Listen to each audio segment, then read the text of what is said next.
Ошону эскертип, Баткен саатына Баткен районунун аймагында өзгөчө кырдаалдар жана өрт күчтөр такталган жок.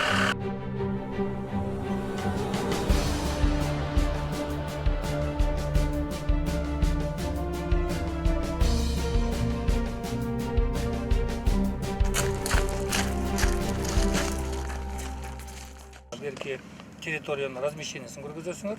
Анан экинчи немеңер кайсы жакта жайгашат? Ал уже Информационный табло.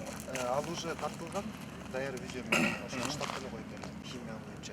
Ал боюнча серкалат ошо даяр баардыгы көрсөтүлөт. Бияка управлениедагы штаб разворачивать болуп, балдар карта даярдап турган.